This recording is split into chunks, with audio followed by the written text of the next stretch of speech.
I'm DEDE Cummings, and I'm really, really happy to be here. I'm the publisher of Green Writers Press, and I'm just so honored to be in this wonderful library. And in Tunbridge, I haven't been to Tunbridge since I was an undergraduate at Middlebury College back in 1978, when I was a sophomore. I came up here to the World's Fair. Sure. Right, okay. And it changed my life. I loved it. I saw my first ever Kongs thing, chopping down. It was great. Tractor pull. I had the best time.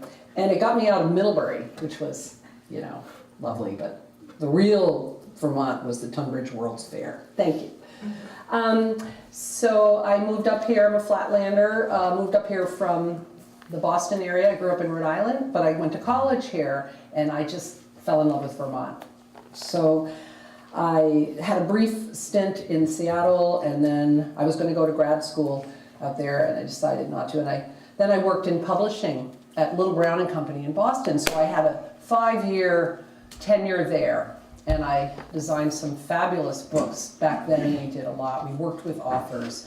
You know, I worked with Mary Oliver one-on-one, and Norman Mailer, William Matthews. It was an amazing, William Shire, a fabulous job. So, but after 5 years, I just longed to be back in Vermont.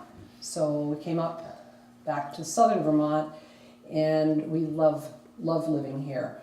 And I continued in book design, but a few years ago I started thinking the changing publishing industry, you know, with Amazon, the mammoth, you know, Amazon, and then the publishers merging, and a lot of the conflicts that were happening, and the demise of the small local independent bookstore. And I just really was concerned. Now, there's been a lot in the news about the lawsuit from my former employer, which is Little Brown, but now Hachette Book Group versus Amazon, and lots of authors like our own Howard Frank Mosher are really coming out, you know, against the sort of corporate nature and direction of the book business. So I was thinking about all these things along with the need for environmental sustainability, and I started this idea just percolated about wanting to do something, wanting to take action against the stifling of new ideas and, you know, bookmaking in this country, what I saw happening, but also with the environment. I was really concerned. And the book industry is a very wasteful industry in terms of paper use, and I was thinking about a lot of things. So it was the springtime, and then one morning I really woke up and had this epiphany that I wanted to do something and take action, and I was thinking, what can I do?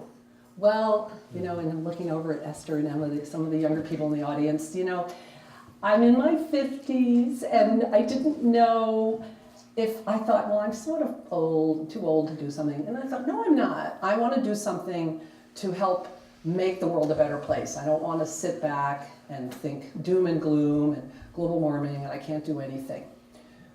So I started Green Writers Press just over a year ago, and we are now approaching 25 titles. Yeah, we have like 11 in print, and I'm going to give you a quote that one of my very first supporters said to me over the phone after he heard about Green Writers Press. And he called me and he said, this is why it's important to do what you're doing. And that person was our very own Howard Frank Mosher. He called me up on the phone down in Brattleboro from up in the kingdom, and he said, it is critically important in the struggle of it is critically important in the struggle to keep good and important literature and ideas alive and well. Amen. So, amen to that, Howard. With that, I thought, I can do this. So it's a mission-driven, small indie publisher started in Vermont. And it has really, really taken off, I have to tell you. And it's because of Vermont. You know, the bookstores in Vermont have welcomed us. We're Vermont-based, but we are global. We have translation rights selling now in France, and we are doing audiobooks, we have ebooks, and we only print what we need. So we're not like wasting, we don't have massive books gathering dust in warehouses. We print on demand, and we only print Forest Certified Steward, FSC, right? Forest Certified Steward certification. And this is very important, managed forests. And when we can, we print on 100% post-consumer waste. It's very, very important. But the real tenet of the press is, as Howard said, to keep those new ideas alive and well. Also, for me, to help foster a sustainable environment. So I am so pleased to be embarking on this publishing venture. And I really want to thank this, I can just tell the audience is really wonderful. I just want to thank you for your support in advance. We want to form a community. We want to spread the word, for hope and renewal, that the planet before us is so vital, so important for younger people. And so with that said, our list at Green Writers Press starts with like pre-K all the way up to, we have some beautiful books from up to age, how old's your mom now, 100? 100. Howard's mother's 100, she's a big fan, so it's really great. We have little kindergarten kids, I've gone to schools and I've read to kids, and I love being a publisher. There's nothing better than bringing new books out. So really just a year ago when we first started, Robin MacArthur, who could not be with us tonight, is a neighbor of mine in southern Vermont. She's in Marlborough, and many of you, and hopefully you've heard of the MacArthur family. Awesome. Margaret MacArthur's grandmother, was the matriarch. And Robin also sings. She has a wonderful band called Red Heart the Ticker, and they're online, and I love them. We're big fans. They always play for our Green Writers Press parties. So Robin came to me and she said, I want to do a book about Vermont stories, just Vermont. And it's called Contemporary Vermont Fiction. I think we're in our 4th printing right now. It seems to really be a popular book. The stories are showing a side of Vermont that isn't all about the tourism or this or that. It's just real Vermonters, and also some of the stress and tensions that also exist in our cold state, and living here and living off the land, and the tourist industry and that. So it's really a great book. I'm very, very proud of it, and we'll be sharing some of that tonight. Howard will read from that. And we are also really pleased to have a visiting author from our collection also, who will read. Suzanne Kingsbury will read one of her short stories from the collection as well. And Robin MacArthur has a story in it. Julia Alvarez gave us a brand new story, which was very generous. Of course, one of the first authors we wanted to get to be in the book, after Howard, of course, was our very own Jeffrey Lind. And I said to Robin, we were brainstorming about authors, and I said, oh, Jeffrey Lind, we have to have Jeffrey Lind, because in the fall it was like one of my all-time favorite books. I've read it twice. Love that book. And then other younger, newer voices, some Native American voices. We invited Joseph Bruchac to be in the book. Now he's really not technically in Vermont, but he's from Abenaki. There are really no boundaries, northern New York upstate. Joseph Bruchac was thrilled to be asked to be in the book. And it's just an incredible range, and I hope you enjoy it. We have a few to offer. So with that said, I want to introduce Howard, our staunch defender of freedom of speech and literature and new ideas. Howard, like I said, he called me up and he said, I want to be I like what you're doing. There was a brief article in the Rutland Herald and the Times Argus. And I said, wow, great, oh my God, my other favorite author, Howard, and we talked, we emailed, and for me to get that kind of support from one of the most prolific and much loved Vermont authors, it just was just such a confidence booster, because I was already somewhat in debt, as you can imagine, with a startup. And I can't tell you, Howard, how much it meant to me. So, one fine fall afternoon in Vermont, as the leaves were starting to turn, Howard was working on his newest book, and he was off writing and touring, but he said, I'm going to come and pick you up at your home in Brattleboro. We live up in the hills in Brattleboro, and in our homegrown, now fully off-the-grid solar-powered house. We're really excited. But Howard drove in, and we got in his beat-up old car, and we drove basically around the state together. Just me and Howard in the car. And I thought I'd like died and gone to heaven. Plus, I recorded him telling me stories while he drove. And we had a great time. We went, and he wanted to introduce me and Green Writers Press to the local bookstores in Vermont. Like, how cool was that? And many of you, some of you may have read Howard's book about book tour. Anyone know it? Yeah, I can see, you know. And here I was on the road, and the bookstores embraced us, and of course they loved Howard, so that was great. But I have to tell one little anecdote before the great man comes on the stage himself.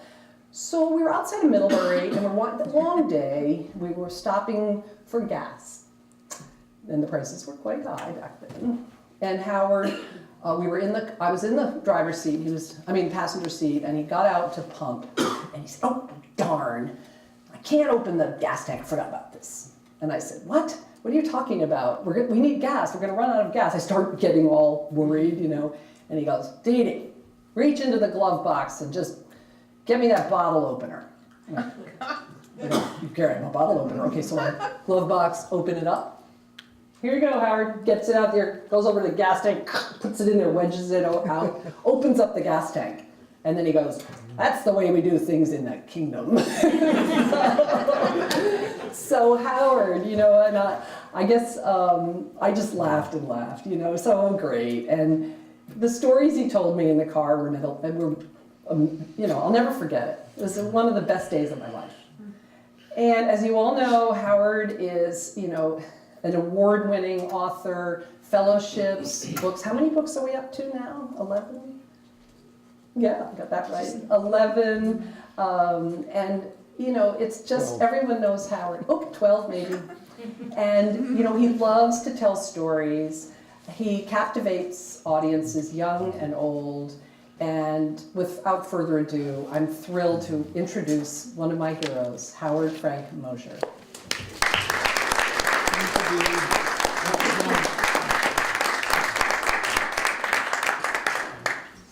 Thank you, DEDE. That was a lovely introduction. And Jeffrey, thank you for your kind words.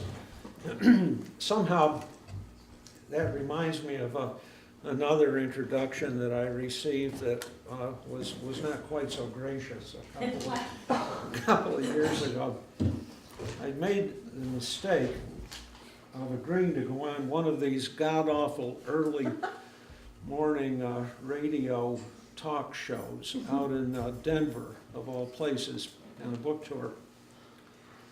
And you cannot imagine a different situation from DEDE Cummings' elegant NPR interviews. Never go on an early morning radio talk show, because the only aim of the disc jockey is to say outrageous things and embarrass the guest, to keep the people, you know, the commuters awake on their way to work.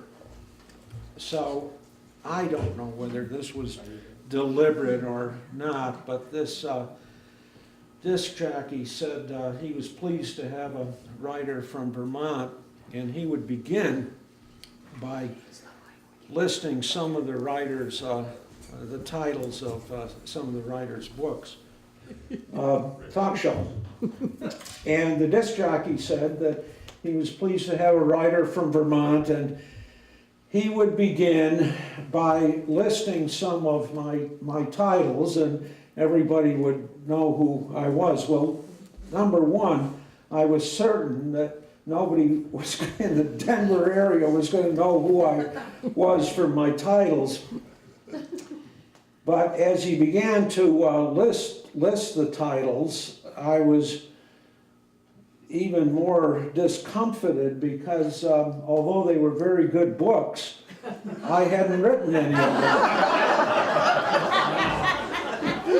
So, for once in my life, I thought quickly, and I realized that I had to put an end to this charade before it went any further, and so I decided that I would say, you know, those are Chris Bojalian's books you're listing, and he's a great writer, but I'm Howard Mosher, and I'm here to talk about whatever, walking to Gatlinburg, and then I would launch right into a description of my new book. That's what I wanted to say, but that's not what I said. What I was flustered, and what I said was, I think I'm Howard Mosher, and that was all this guy was waiting for. He just pounced. He said, "You think you're Howard Mosher. You think you're Howard Mosher. You mean you don't even know who you are?" And I'm afraid that the interview, that was the high point of the interview, and it went very sharply downhill from that point forward. So that was the first and last early morning radio interview that I've ever done, and I'm not going to do another one.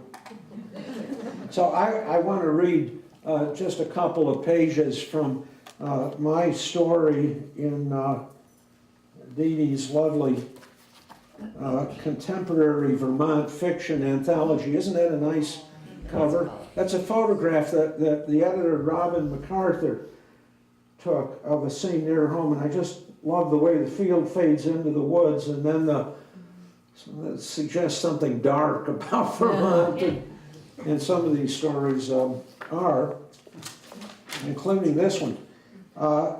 This is a story that I wrote long ago, and originally appeared in my collection, Where the Rivers Flow North, and it's called Kingdom County Come. At 6 in the morning in early November, it was still dark in Kingdom County, but instinctively, from a lifetime of early rising, Henry Colville switched on the lamp by his bed and swung his legs out onto the floor. He had pulled on his wool hunting pants and wool socks and was lacing his boots before he started to cough. Pausing with his head down, he waited for the spasm to pass. Then he continued dressing methodically with the concentration of a man who had learned as a boy of 12 to concern himself with small things, such as properly lacing his boots in the early morning before going to the woods. Colville stood up and walked out of his room and down the dark hallway to the bathroom he shared with Fletch, the other permanent boarder at the Common Hotel. There, he shaved carefully with a razor his father had given him 60 years ago, a straight razor with a rough horn handle from his first buck, which he and his father had slipped up on in a canoe one November dawn in the wild upper reaches of Lord's Bog. As he shaved, he wondered again what his father would do in his place. Over the summer, Colville had frequently asked himself this question, sitting out on the hotel porch with Fletch, coughing more each week. He had waited impatiently as though for a directive, but none had come.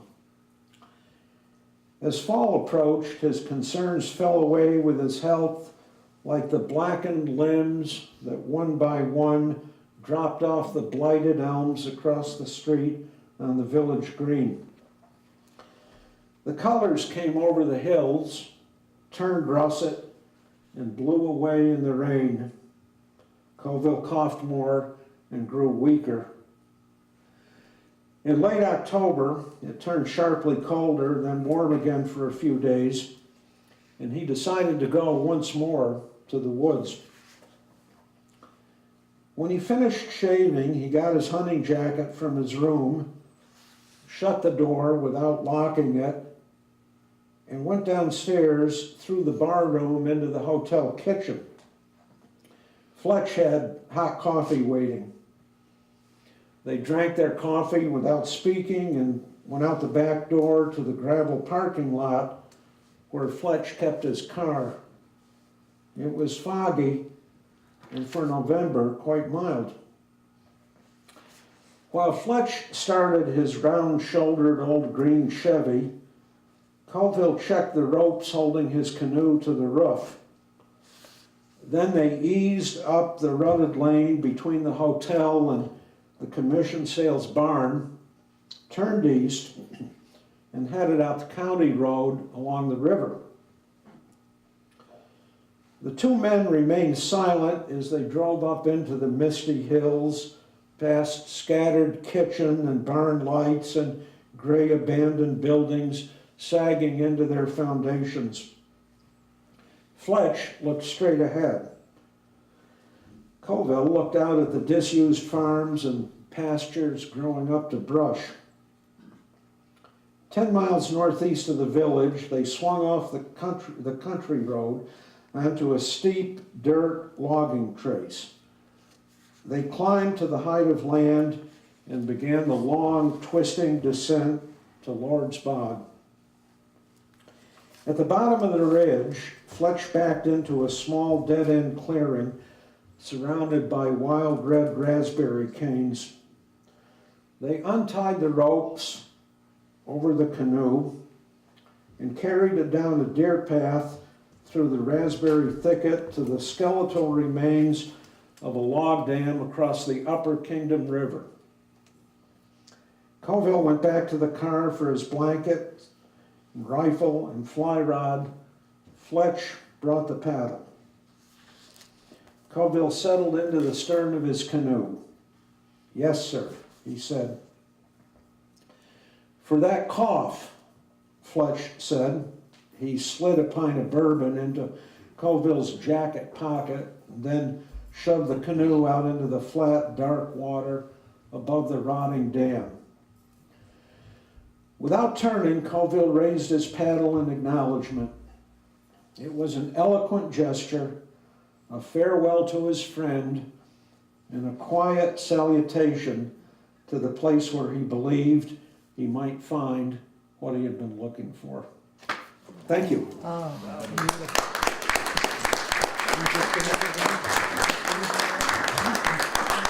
thank you, Howard. Thank you. It's a beautiful, beautiful story.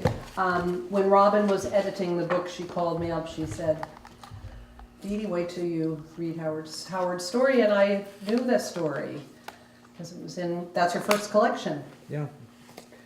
And what an honor. It's a beautiful book. I'm really, really proud of it. And I think we're in our 4th printing of it. And it was a joy to work on it. It really was.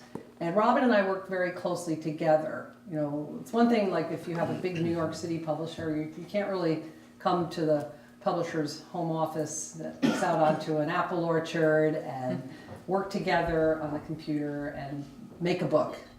It's a really exciting process, and I just love it.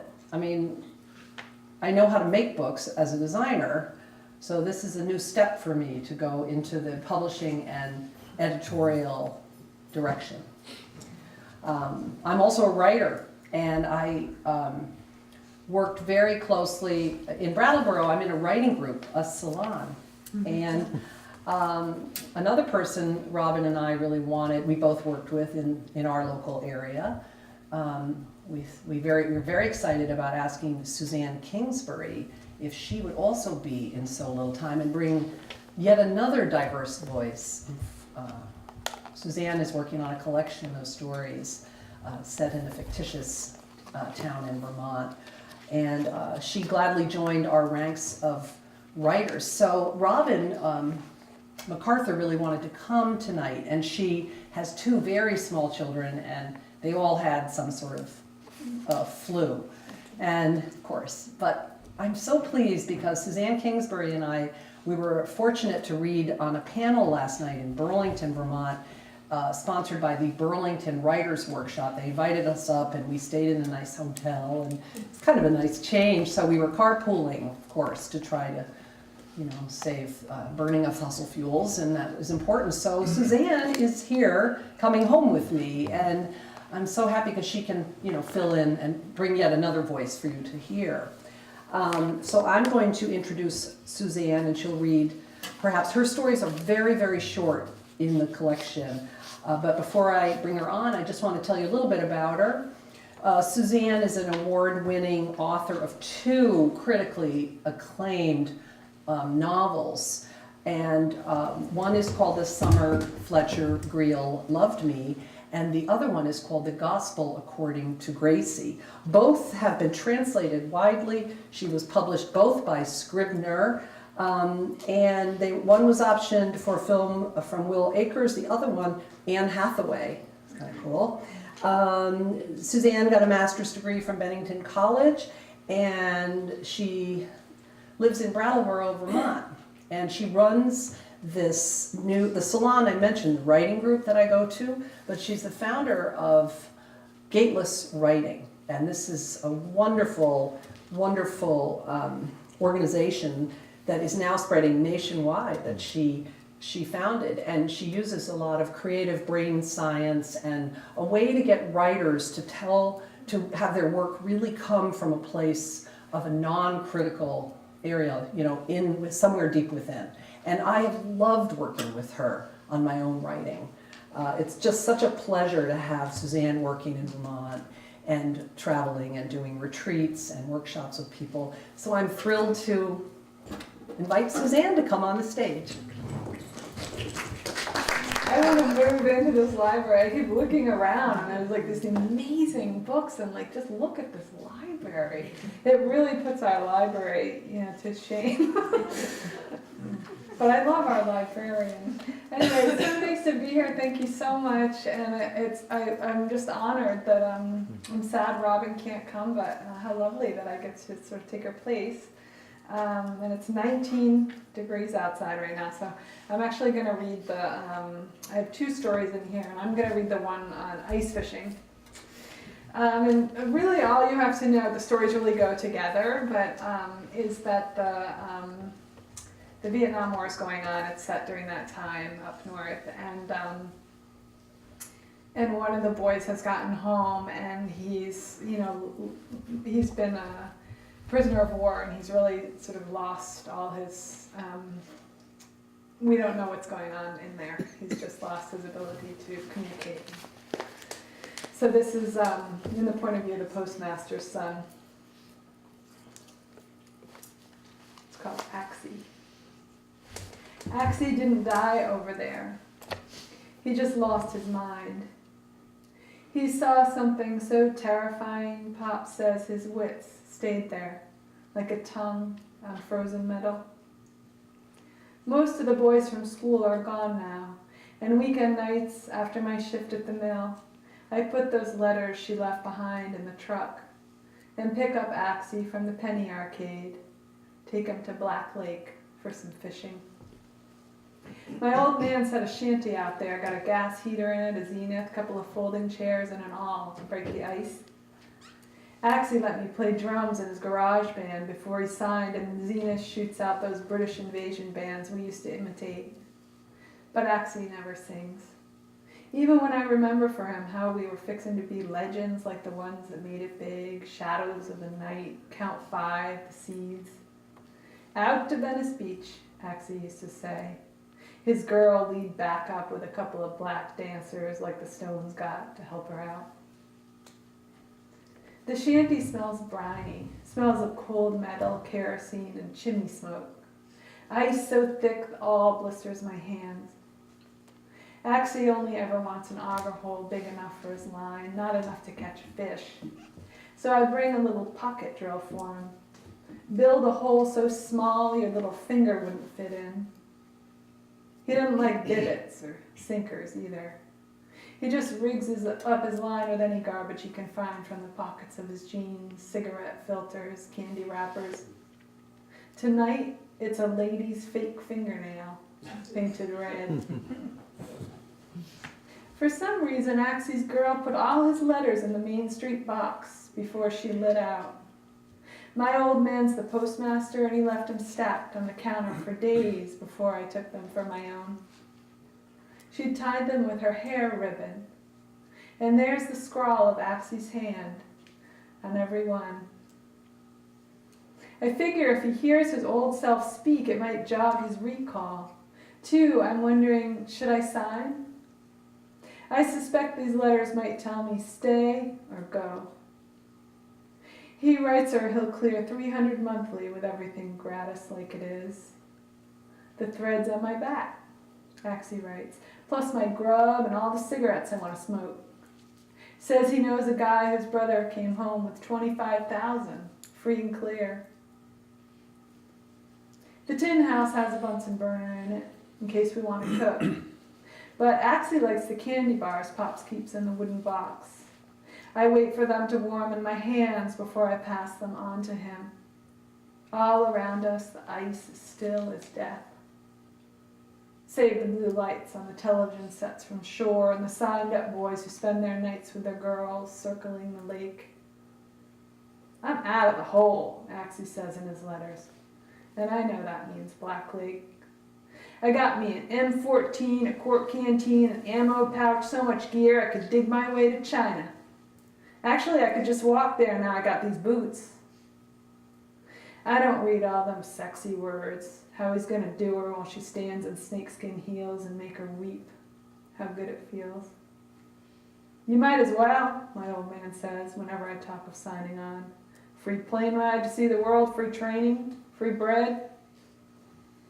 I'm pretty good at fixing things. Radios, cars mostly, but also transistors and the ones you plug into a wall. And recently I got into TVs. Nobody told me how, I just open them up and the color-coded wires fit together like a jigsaw. If I sign on with a talent like that, instead of being sent, maybe I can keep myself from Axie's luck. Fish are partial to color, but at night you drop a shiner down and put all your bets on the shimmer and the gleam. I drop them divots in with weighted sinkers, rest the pole on the tripod, and since they like movement, jig it up and down. Then wait for that flag. Axie writes how they're drowned in mud. It was raining for days and he couldn't smoke because the papers got wet. Green mold grew up in his toes like cheese. He writes the black boys fare better than the whites, saner, got more equilibrium. The boys with degrees are pussies, he writes. They got lily white palms and nut sacks like soggy corn. Johnson sent about 20,000 troops this year, so those boys parading through town in their iron uniforms have lots of company. Their hair shorn and everyone saying, don't die, be safe, right? The last night they tear out in their cars for the last time, hold their girl's hand, the other hand on the wheel, the sun sinking lower and the sky painted orange dusk. After a few times around, they leave the lake and take Gentleman's Road up to the old mansion, smoke cigarettes with their backs against the fall-apart chimney and their girlfriends in their laps, talk brave, then kiss her body in the servants' bunkhouse where wild animals burrow in the leftover hay. I know all this because Axie remembers it in one of the letters he sent, one of the last, before those letters quit. Pop says Axie saw something he shouldn't have over there. The thing got hold of his memory and ate it up. My old man's left fingers are stubbed by war, but proud, he says. If I know what I know now, I'd do it all again. Axie's memories are so spent, he forgets to swallow now and then. When the fish tripped the flag, I tugged the line up by hand. The hitters are mostly yellow perch, some northern pike. A bass or catfish hits once in a while, and then it's like a jackpot got called. But mostly it's just perch, 80% yellow and white perch. You gotta pull their lips off and yank the hook out of their mouths. It's a mystery whether Axie's bad eye watches this or sees something time left behind. My hunch is that eye's not blind, it's refusing focus, stuck on something. He can't ever tell. It's better, I found, to drill another hole. Fish are leery of a hole that took their friend. So I use that sharp-bladed auger to drill another one, careful not to disturb the finger-sized one Axie likes. Sometimes by a miracle, Axie's garbage bait draws fish. The hook catches and it flips, rams its head against the ice looking for an out. Until, still hanging by that hook, it floats wall-eyed, spent. In those letters, Axie says he guesses it was good to get out, but there must be other ways besides war to leave Black Lake and travel the world. He just hasn't yet figured out what those ways are.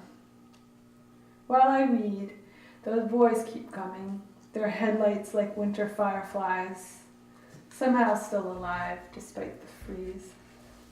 Thank you.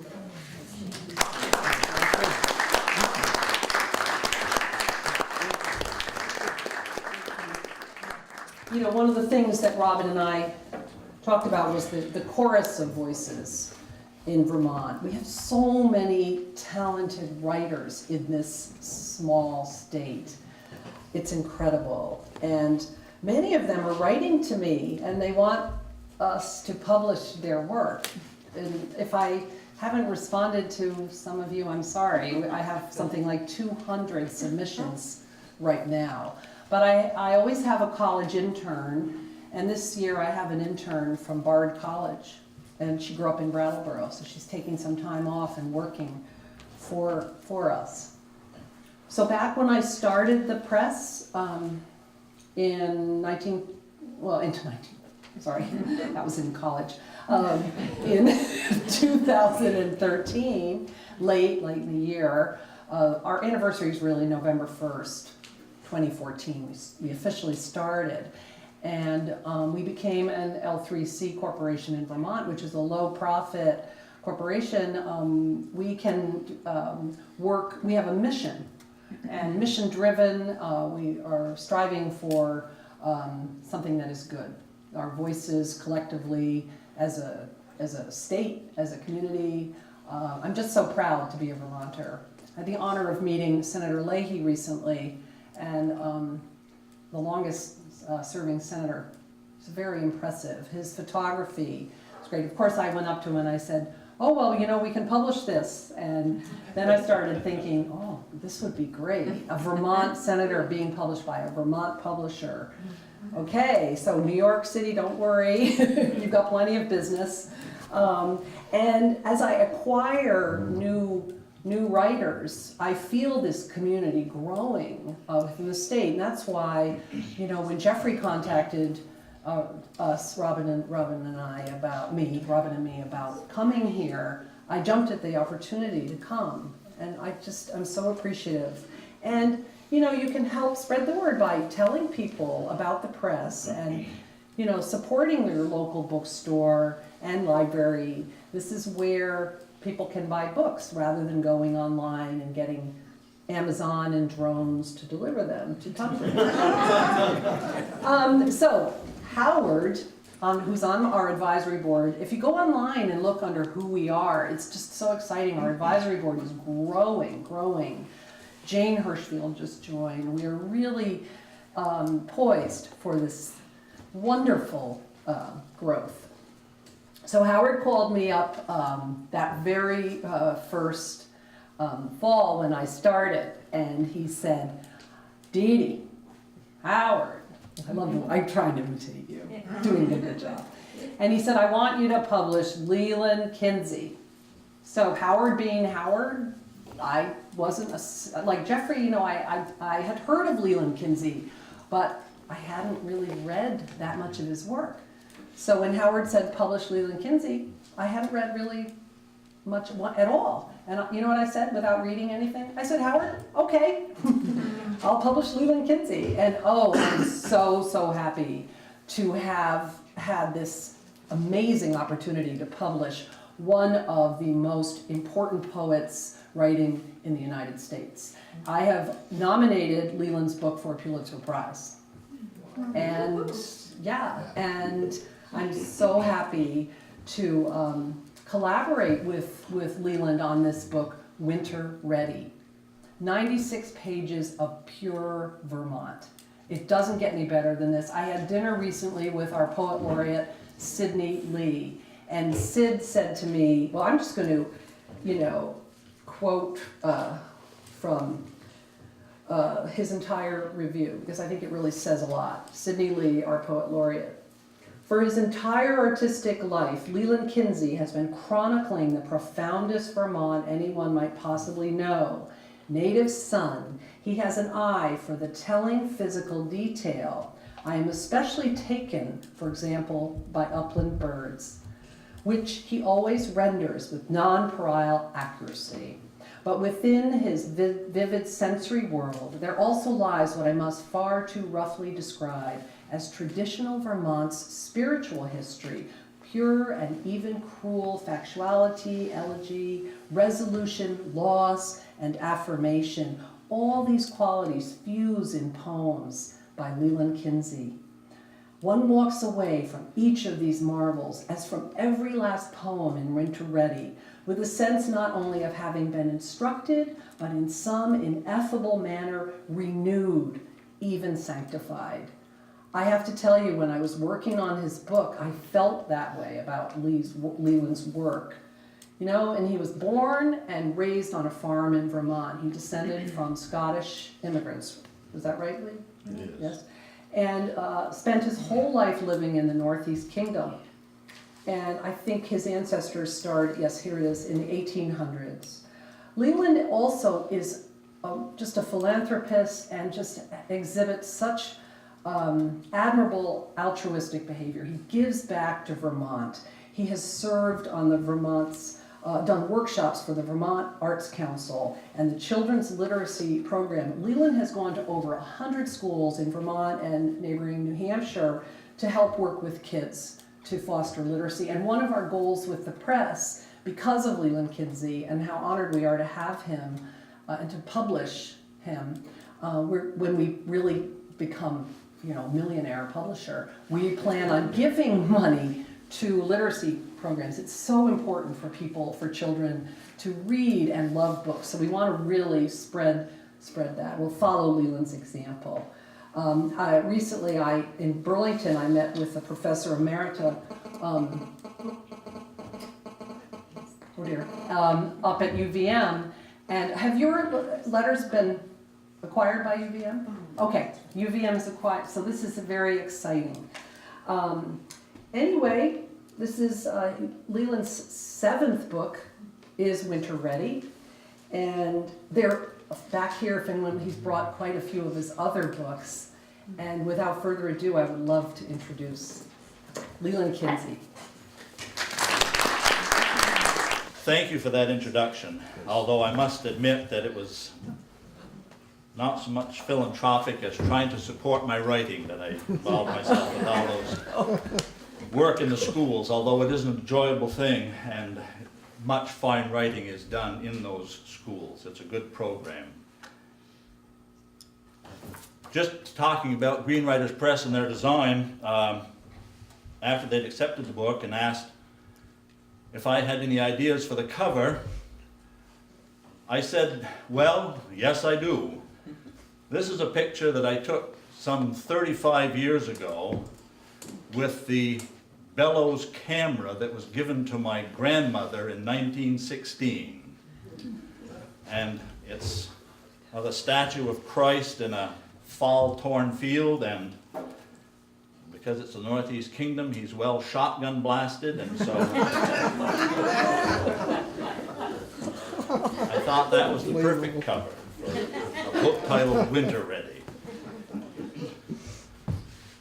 The first poem I'm going to read is titled Reading. Seemed fitting. I used to read Farmer Boy to my boy, just as my mother read it to my siblings and me. But I sit on his bed in bright lamplight. My mother sat at the top of the stairs between bedrooms and read by candlelight and later flashlight, the wan column of light falling on each of us when she was done. The house had been wired during the war by rural electric, so only the downstairs was done, and poorly. She sometimes sat in brighter light, unseen by us, and played for us. Through the open stairwell door, music flowed, the reverse of cascades, rose up riser and tread and cold air well, as she played slow jazz, show tunes, and fast-paced hymns. We slept after our chores while father and she finished theirs. I often sang to my son work songs from the 30s or protest songs from my own youth. The boy in the book knew cold, driving oxen in deep snow, cutting ice, as did we. Water in winter froze on our dressers, and the iron stove in the morning sat like fresh dug Arctic ore.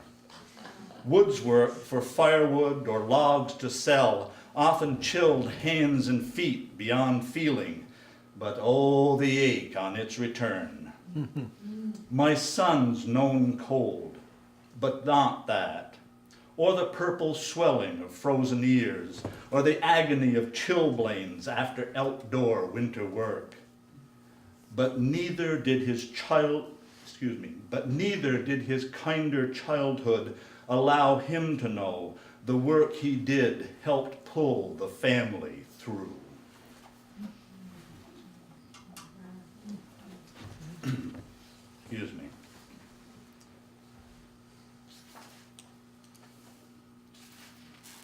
I sometimes use odd words, and without the advantage of a dictionary, I just want to make sure I don't throw any up to you. Corn cutting. I swung the sickle, doing what used to be field work, cutting my garden corn. 10 rows, cutting, stacking, an hour's work, another hour to feed them through the shredder for compost, 2 more hours to turn out the stubble so it won't overwinter borers and fungi. My grandfather, and those before, cut whole fields by hand. Long days bent low, arms going around a bunch in a row that could be cut with one swing of an oft-honed sickle. My mother, aunt, and uncles had been paid a dime a row to weed the kale and other weeds smothering the early seedlings. A hired man followed, tied bundles of stalks to be wagon gathered. Later, my grandfather rode on the back seat of the single head cutter, at first horse, then tractor drawn, finishing the knot in the twine from the automatic feeder around the stately gathered corn on the little steel balcony before he let each sheaf fall. He once plucked out a stalk on which the cob grew as absolute finial. Show them at the house. Carrying it like a battle pennant, much taller than me, I ran from the field, but the speed and wavering busted the cob from its base. I laid them out on the entry floor, ashamed as I told my mother and grandmother to come see the wonder and what I had done. They were amazed and laughed, but I knew my grandfather's prize was undone. All the family men, finally even me, gathered the corn and brought it to the chopper to be cut fine and blown into the silo. At first, the chopper was run by a team from horsepower, but later steam, then gasoline engines spun the heavy cutting wheel so fast the paddle blades also shot the silage up through the lofty pipe. In only a few days, the insulage juice would pool around the silo base and stink like the rankest liquor. Corn grown this far north is usually for green chop, not for cobs or kernels, so no hulling combines here, just multi-headed forage machines that can reduce an entire field in a few hours to silage blown into huge harvester wagons, now mostly emptied into cement-sided bunker silos, where it's tractor-packed, a dangerous job at the high edges, into dense, sustaining winter feed. Before our place when I was young, between our place when I was young and my grandfather's, 10 farms once ran, poor to prosperous.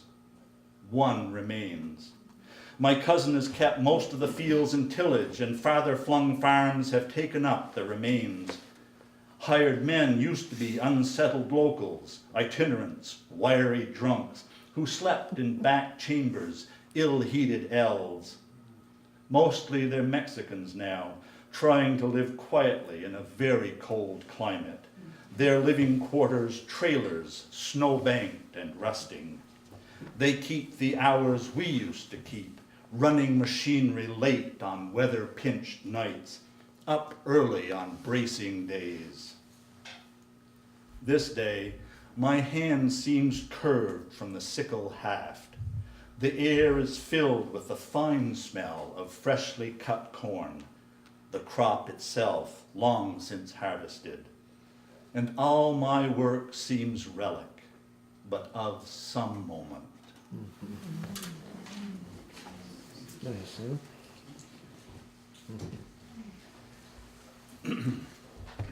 This next one is titled Playing Fungo, and I'm sure most of you know, but fungo is simply the game of throwing the ball up in the air and hitting it out to someone. Playing fungo. My grown son asked me to go out and have me hit a few before first snow. I lay down hard grounders and shout, "Good, stop!" His way of staying connected to his youth, not distant, and me. I remember a time I could swing the bat with ease, no hitch in the hips, back muscles didn't seize. The days stretched long for my brother and me in sharp stubble fields as we got so good we were so far apart we could hardly talk, or with a few neighbor kids for inning after uncounted inning. Grass wore out and stained, dirt scrapes, close calls, self-called, gave one a sense of winning even when the score was lopsided, as were the poorly made balls when ash and hide cracked for hit, foul, or out. When horsehide and cowhide collided on pitches or plays in the field, the odor of leather and the neatsfoot oil we rubbed into the gloves all winter rose like a mist, rose like the mist from warm ground late evenings that you could lose the ball in when you couldn't decide how to yield. Or like the heavier fog burning off fall mornings when the season and season were ending, and our longest throws and deepest drives had rhythm and no reason.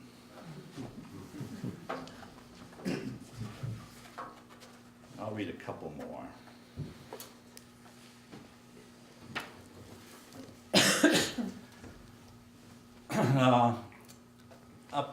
I live in the Northeast Kingdom, and up in the Highlands, there are the old bogs, kettle ponds and kettle bogs left by the glaciers, and in some of those there are cranberry bogs, and I'm talking about real cranberries. There are also the small bogs, the small bog cranberries, but out near the channels of these you'll have the cranberries that they grow and sell, some of them big as the top of your thumb. And that's where this is set. It's titled, In the Cranberry Bog.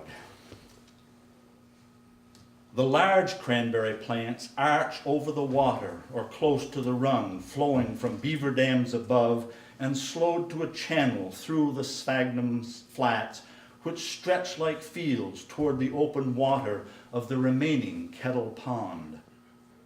The peat moss lays purple, orange over brush root hummocks, often topped with small cranberries like carnelian beads, but they are not the crop I'm after. Moose paths, vole and lemming runs crisscross the sedgy, quaking bog, which often sinks beneath me so the water almost overtops my tall boots. At the most quavery places, I gingerly sidestep, not wanting to break through to whatever muddy soup, whatever black water rooms the vegetative mat floats over. The large cranberries often grow thickest around grayed cedar stumps that line the dank banks. I stoop each by each, and the berries come to hand, hazy, but our finger brushed to a deep plum color as they rattle into my pail.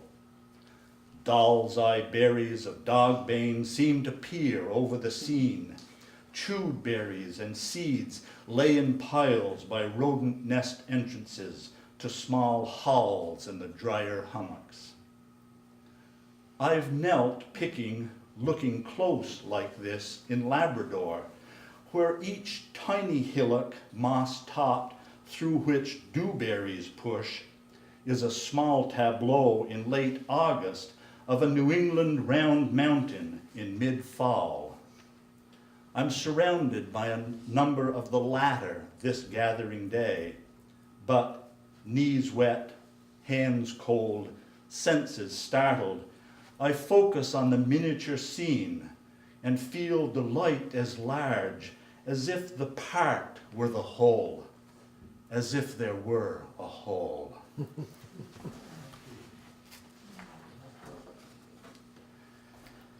And I think I'll end with a poem from an earlier book. And you probably all know what erratics are. Those are simply the big boulders left by glaciers in odd places. And it's also the word erratic means erratic. I'm reading this in honor of my daughter, who tonight flies across the Pacific to a very remote island where we will not be able to call her or internet or anything. It's going to be letters that will take, we're told, 2 to 3 weeks from our end and a month from hers. And so, but this was written when she was about 5. Erratic lunches. My daughter and I often climb in spring, summer, and fall a boulder just tall enough to frighten her, but small enough for her to scramble up its edges and angles. A glacier perched this large erratic on the hill. Other rocks of that same till lie scattered thickly over the pasture high above a lake.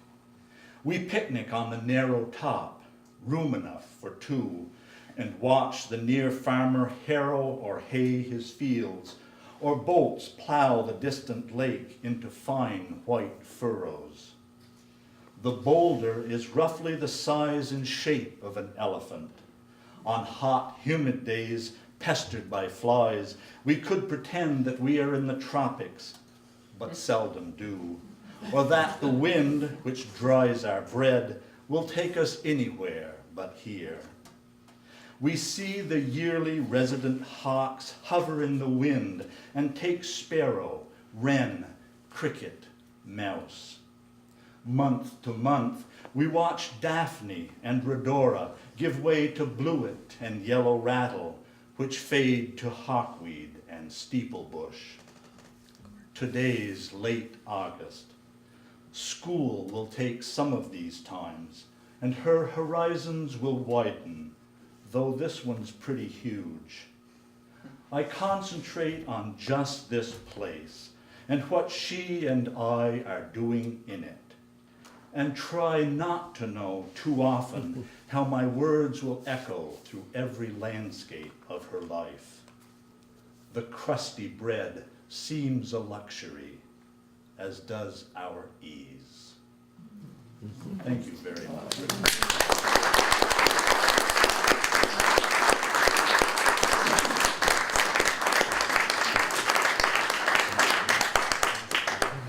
Thank you, everybody, for coming out. It means so much to us. And thanks to Leland, Howard, Suzanne, Jeffrey. Thank you. Thank you.